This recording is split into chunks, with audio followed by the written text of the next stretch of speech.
Turn to another story that we're tracking for you today because it is a day of cleaning up and repairs for thousands of Newfoundlanders. They felt the wrath of Hurricane Larry that was hit earlier today. Crews right now hard at work trying to restore power to thousands who had it knocked out. St. John's among the towns and cities hit hard. So with more, let's go to Chris O'Neill-Yates. She's in St. John's. So Chris, good to see you. Describe the damage that you are looking at today. Well, Michael, just as long as I don't blow away while I'm talking to you, the wind here has come up again.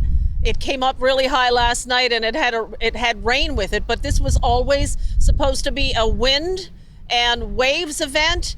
And so it's quite windy here now, so we'll have to watch and see what the damage is. But throughout the day, since very early this morning when we set out, we saw lots of downed trees just snapped in two like a twig all over the city.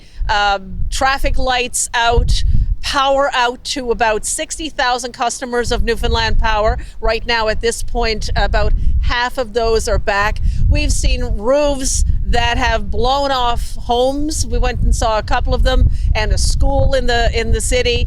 Outside of the city, Marystown on the south coast on the Burin Peninsula has sustained quite a bit of damage. The water filtration system there has been knocked out, and now they have to boil their water until further notice. And even though, you know, this looks deceptively good because we have the sun out, but this is really, really still quite windy. So authorities have been ordering people to stay at home unless they need to be out today to give the crews a chance to clean up. But we've seen also in certain parts of the area, roads have been washed out. It's been quite an event, although look at it. It looks sunny and it looks very nice, but I'm almost blowing away here. Well, glad you're not. Talk to us about how long these impacts will last, Chris. Well, see, that's the thing. A lot of this has been caused by wind. Like you mentioned, the power being out. That's out because trees fell on top of power lines. That was caused by the wind. And right now, this time of year with the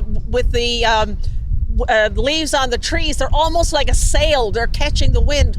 And the wind here is really high. It's supposed to die out into the evening, but if this wind continues, we could still have more wind damage. You know, there are structures that probably won't withstand 2 nights of gale force winds like this. It's about 60 knots here right now.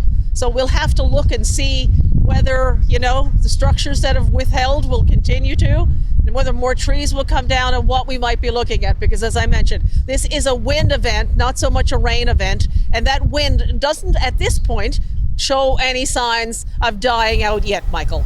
Okay, Chris, appreciate the update. Our Chris O'Neill-Yates in St. John's.